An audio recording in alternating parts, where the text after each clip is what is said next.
Ako nagbayad ng first date para sure, mahiya siya. Dapat may second date.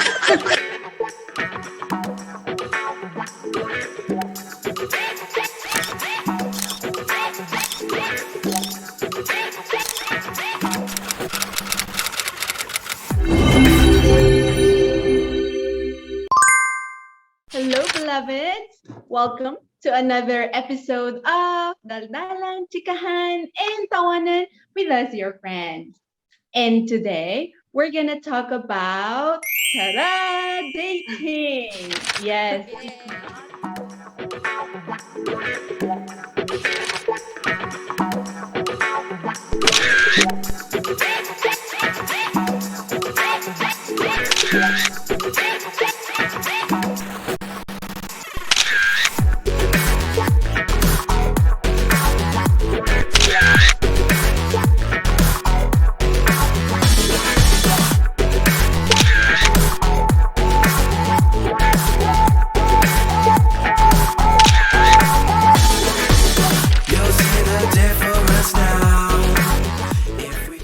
When I had my first date before, bilang strong, independent woman, it's not go Dutch, pero he pays for the meal, I pay for coffee, and like that. So yun yung setup. And planning it, I was really like, okay, this is how I wanted it. Pero hindi ko alam why.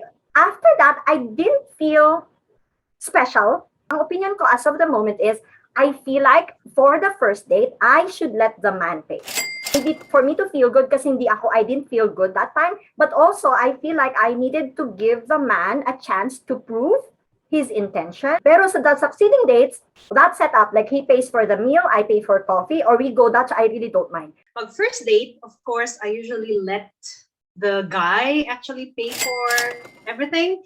Although, I offer to pay half, pero kung sasabihin ng guy na, it's okay, it's mine for today, let him pay na. Succeeding dates, it's either I pay, and then he pays for everything, or like that. So, sometimes we share, like that. So, reasoning, wala. It's because, like Eileen said, I'm an independent woman and I'm a working woman. So I can actually pay for my meals.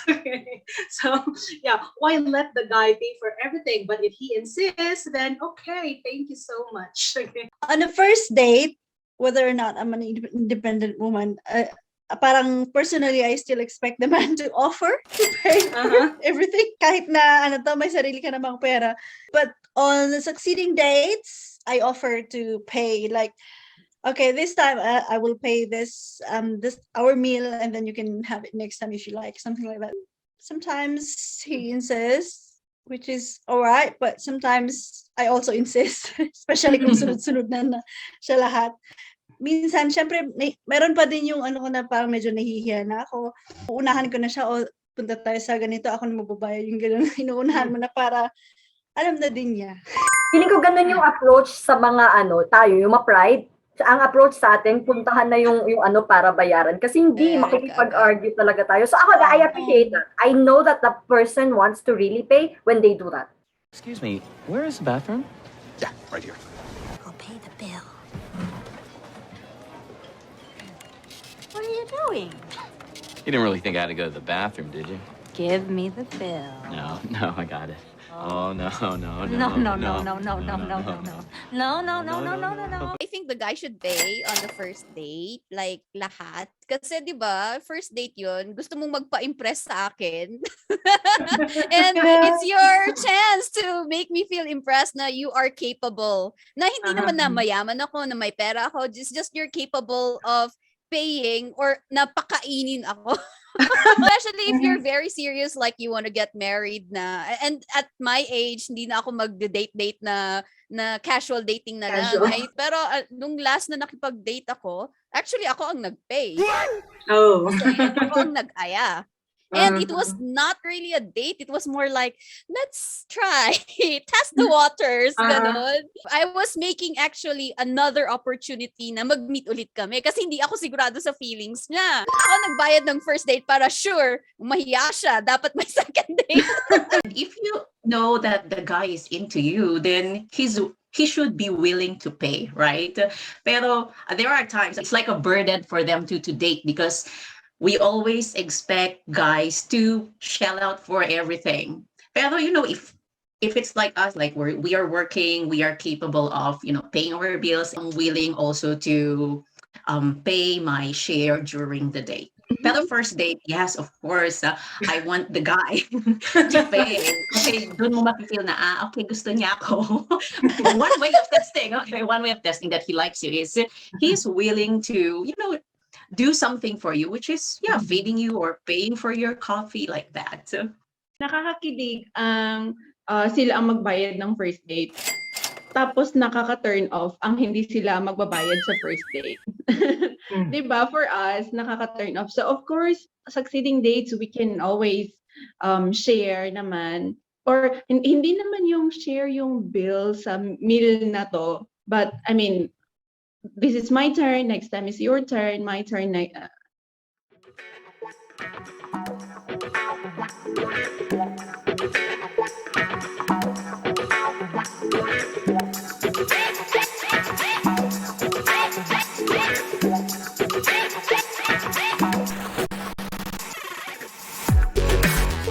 Guilty.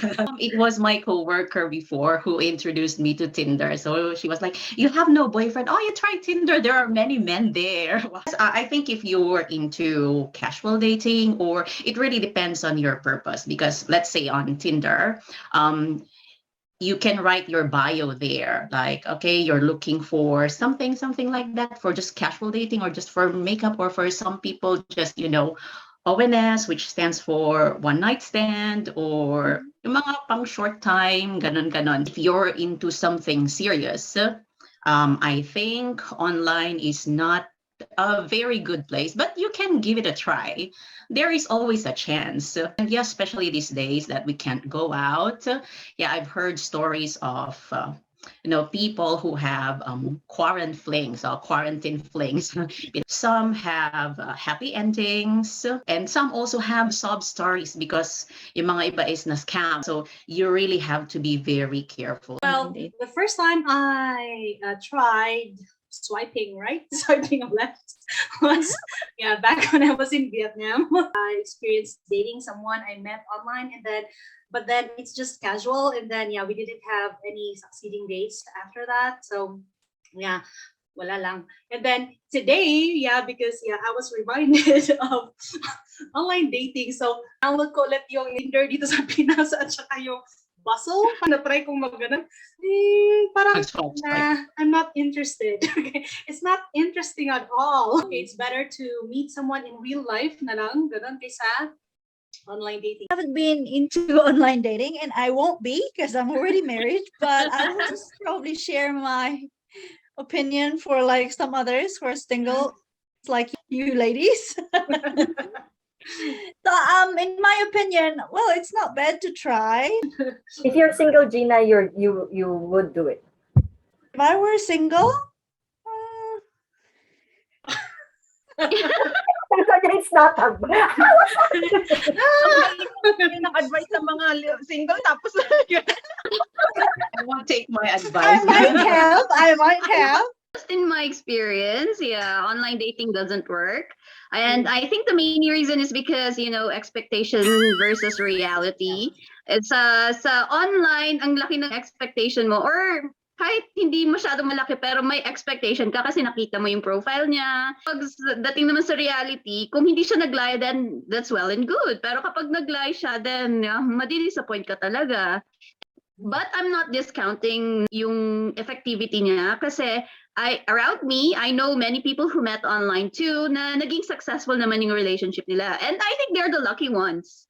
I think 1 out of 10 will be successful. And unfortunately, I'm one of the 9 out of 10 na hindi successful ang online dating. However, I would actually won't mind if I find a platform na maganda na paid. Kapag paid siya, ibig sabihin verified yung information na yon, and my admin or moderator na nag-match ng yun, and it's very efficient. My mind will say yes, definitely yes, I will consider. Pero ito kasi yun. Dahil gusto ng utak ko, so I didn't have the courage to download the app, pero I have a friend who slept over and download niya yung app. And as you said, maganda eh, you know, you just introduce what you want to tell, you show what you want to show. Pero parang may picture kasi, tapos the next day, hindi talaga kinaya ng utak ko, dinilit ko. As in, wala kang ginagawa. Parang just thinking that my profile or my picture is out there, hindi talaga kinaya ng utak ko. Pero alam ko na okay lang ako with all your reasons and like that. I know it's okay. Then a week or two later, sige, baka ano lang ako, duwag lang ako. So I downloaded it again. I lasted a week. Hala, dinilit ko uli. As in, hindi. So, alam mo yung magkaiba yung utak mo tsaka yung emotion mo. Early this year, or nag-download ako naman uli. Hala, dinilit ko uli. Hindi talaga, I don't know. Pero, you know what, my mind now still thinks, it's okay, I can. Hindi ko alam kung gaano magtatagal. Pero, agree ako na feeling ko, kailangan lang ng right platform. Yung takot ko, I have fear of my information being out there. So, in the end, I have positive opinion about online dating. It can happen, pero hindi kayang ma-follow up ng action. So, yun. So, in the end, hindi ko pa rin alam kung gusto ko siya. Actually, medyo pareho kami ni Eileen.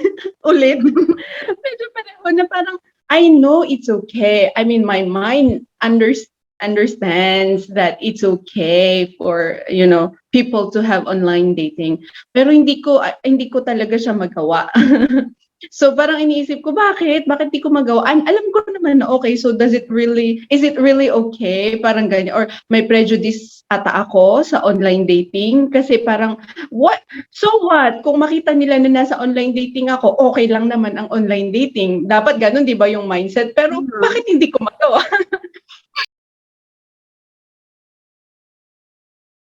So that's our opinion about dating. We all have different opinions. We all have different mindsets about dating. Whatever your mindset is, we will respect you as long as you're happy, as long as you don't hurt somebody and you don't disappoint God. Go for it. We respect what you want to happen, what you want to do, or how you want to date. Thank you for watching. And don't forget, to laugh alone is okay, but to laugh with friends is joy. Bye. Bye.